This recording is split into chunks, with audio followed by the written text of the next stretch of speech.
एक शहर जहां पर जीवन बहुत तेजी से चलता था, जहां ऊंची ऊंची बिल्डिंग और चारों तरफ फैली रोशनी से भरी बिल्डिंग आसमान छू रही थी। उसी शहर की एक नदी में रात में चांद ने अपनी चमक चांदनी की तरह नदी में बिछा रखी थी। नदी के पानी शहर की शान का प्रतिबिंबित बन रहा था।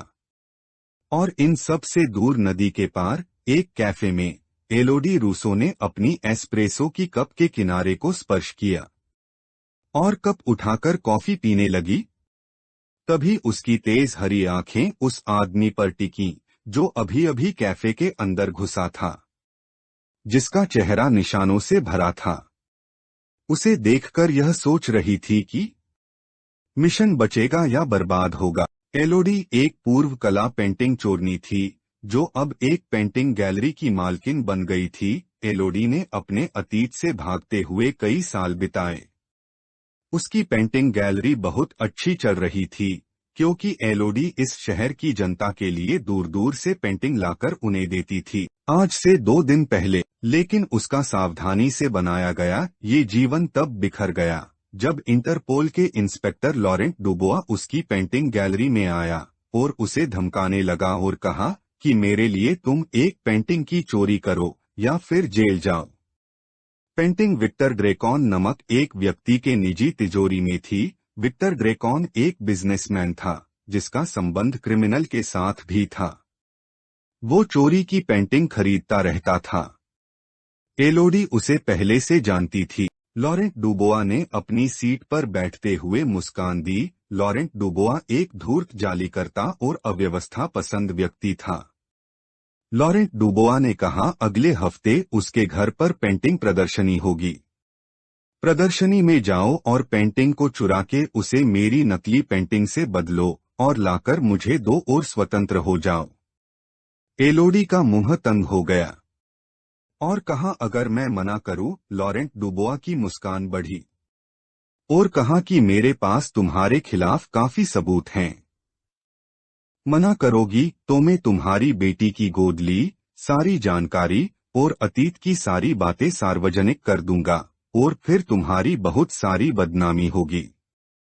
जेल भी जाना पड़ सकता है और जेल गई तो तुम्हारी बेटी तुम्हें फिर कभी नहीं मिलेगी। एलोडी के पास और कोई चारा नहीं था, इसलिए आखिरकार एलोडी को लॉरेंट डुबोआ की बात माननी पड़ी। प्रेजेंट डे की रात कुछ देर बाद कैफे के अंदर एक लड़का 2 लड़की आए।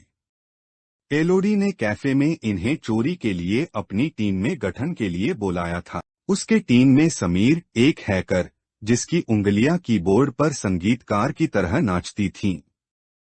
क्लारा एक जिम्नास्ट जो सुरक्षा तंत्र तोड़ने में महारत हासिल कर चुकी थी। रेने एक बदनाम पूर्व क्यूरेटर जिसके पास शहर के सभी बिल्डिंग और गुप्त सुरंगों का मानचित्र था। यह तीनों एलोडी को बहुत पहले से जानते थे। उनकी योजना एलोडी की शातिरता पर निर्भर थी। समीर सुरक्षा बंद करेगा, क्लारा तिजोरी में घुसेगी, रेने सुरंगों का मार्गदर्शन करेगी। एलोडी की भूमिका एक अमीर प्रशंसक की अभिनय की थी। पेंटिंग प्रदर्शनी की रात लाल ड्रेस पहनकर एलोडी पेंटिंग प्रदर्शनी पहुंची और फिर शहर के सबसे बड़े बिजनेसमैन के साथ मिलने के लिए उसकी तरफ आगे बढ़ी। एलोडी लाल ड्रेस में बहुत सुंदर लग रही थी। हॉल में सभी उसे बार बार देख रहे थे। एलोडी की हंसी में आंतरिक घबराहट छिपी हुई थी। ड्रेकॉन की तिजोरी बेडरूम के नीचे बॉलरूम में थी। बेडरूम की दीवारें चोरी की गई कलाकृतियों से सजी थीं। जब घड़ी में मध्यरात्रि का समय बजा तो समीर ने बिजली की खराबी पैदा की। मेहमानों के चिल्लाने पर मोबाइल की रोशनी टिमटिमाई। तभी एलोडी ने फिसलने का नाटक किया ताकि विक्टर ड्रेकॉन उसे पकड़े। इसी बीच मौका पाकर एलोडी ने तिजोरी की चाबी विक्टर ड्रेकॉन के कोट की जेब से निकाल लिया और फिर चाबी को रेने को दे दिया। रेने ने मैप की सहायता से सुरंग में सभी का मार्गदर्शन किया। हवा में धूल की गंध थी जिससे क्लारा की सांसें तेज हो गई। वह सभी तिजोरी वाले कमरे में पहुंच गए। जब समीर की सहायता से उन्होंने लेजर ग्रिड को पार किया। समीर ने कम्युनिकेटर पर चेतावनी देखकर कहा सिर्फ 3 मिनट। क्लारा ने एलोडी के दिए गए चाबी की सहायता से तिजोरी का दरवाजा खोला। दरवाजा खोलते ही तिजोरी वाला रूम नीला आपातकालीन रोशनी में चमक रहा था। क्लारा ने तिजोरी में जाली पेंटिंग डाली और असली पेंटिंग निकाल ली, लेकिन जब क्लारा तिजोरी बंद करने लगी तो वह बंद नहीं हुआ, क्योंकि तिजोरी का मैकेनिज्म अटक गया था। और फिर 3 मिनट बाद सभी जगह अलार्म गूंजने लगा और तिजोरी वाला रूम नीला से लाल रोशनी में चमकने लगा। तभी रेने ने धीरे से कहा, कोई आ रहा है। ये ड्रैकन के गार्ड थे। जैसे ही कमरे में गार्ड घुसे तभी क्लारा ने गार्ड पर हमला कर दिया और उनसे बंदूक छीन ली। समीर ने अलार्म बंद करने की कोशिश की, परंतु वह बंद नहीं हो पाया। तीनों ने अलार्म की आवाज और तिजोरी को वैसे ही छोड़कर सुरंग के रास्ते से बाहर भागने लगे। और इधर हॉल में एलोडी जम गई। अब ड्रैकन के गार्ड सामने आए, जिनके हाथ में बंदूक थी। उन्होंने पूरे हॉल को घेर लिया और सबकी धीरे धीरे तलाशी लेने लगे। जब एलोडी की तलाशी ली तो उस समय उसे महसूस हुआ कि उसका खून जैसे जम गया है।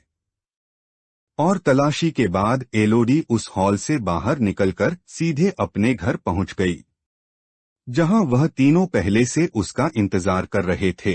फिर चारों ने एक दूसरे से बात की। एलोडी ने पेंटिंग को देखा और कहा कि ये पेंटिंग तो इतनी महंगी तो नहीं है, फिर भी इसको चुराने के लिए हमें क्यों कहा गया? जरूर इस पेंटिंग में कोई राज है, रेने ने कहा। फिर चारों मिलकर पेंटिंग को चेक करने लगे। उन्हें पेंटिंग के पीछे जर्नल द्वारा छुपाया गया एक नक्शा और एक चाबी मिली, जो दूसरे विश्व युद्ध में छिपाए गए हथियार के भंडार का नक्शा था। एलोडी को अब समझ आ गया था कि वह सिर्फ एक मोहरा थी इस खेल का। और अब उन चारों को भी यह समझ आ गया था कि यह खेल बहुत ही खतरनाक है। तभी एलोडी का मोबाइल बजा। कॉल लॉरेंट डुबोआ का था। उधर से आवाज आई, मुझे पता है तुम्हें सब कुछ पता लग चुका है। सीधी तरह से वह चाबी और वह नक्शा मुझे दे दो, नहीं तो तुम जानती हो मैं क्या क्या कर सकता हूँ। एलोडी ने गुस्से में कहा, तुमने हमें फंसाया। लॉरेंट डुबोआ फिर हंसा और बोला, क्लर्क मर चुका है। क्लर्क इस देश का पूर्व राष्ट्रपति था। क्रेमलिन चाहता है कि इस बार वह चुनाव लड़े और इस देश का राष्ट्रपति बने। या चाबी या तुम्हारी बेटी, फैसला कर लो। लॉरेंट डुबोआ बोला।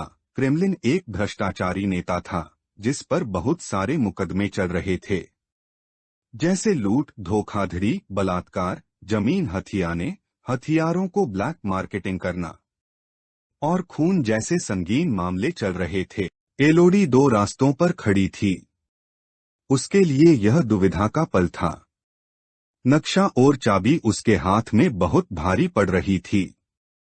एक तरफ उसकी बेटी की सुरक्षा और दूसरी तरफ देश की सुरक्षा थी। उसने दीवार पर लटकी अपनी बेटी की तस्वीर देखी और एक निर्णय लेने के साथ उसने नक्शा को आग में डाल दिया और चाबी को हथौड़ी की सहायता से तोड़ दिया। लॉरेंट डुबोआ से कहा, जो करना है कर लो, मुझे कोई फर्क नहीं पड़ता। अगर मैंने तुम्हारा साथ दिया तो इतिहास मुझे कभी माफ नहीं करेगा। अगली सुबह की धूप ने शहर को सुनहरा रंग दे दिया। ट्रेन की जाती हुई आवाज को एलोडी ने फीकी होते सुना। एलोडी का फोन बजा। फोन उसकी बेटी का था। फोन में उसकी बेटी की तस्वीर आ रही थी। मार्सिली में सुरक्षित थी। मार्सिली एलोडी की बेटी थी। मार्सिली से बात करके उसके मन में खुशी थी और शांति थी। फिर थोड़ी देर बाद लॉरेंट डुबोआ का फोन आया, पर एलोडी ने पहले ही नंबर ब्लॉक कर दिया था। और कुछ दिन बाद अखबार में खबर छपी, लॉरेंट डुबोआ नामक एक व्यक्ति को किसी अज्ञात लोगों ने मार दिया। यह न्यूज सुनकर एलोडी को बहुत ज्यादा खुशी हुई। एलोडी के मन में शांति थी।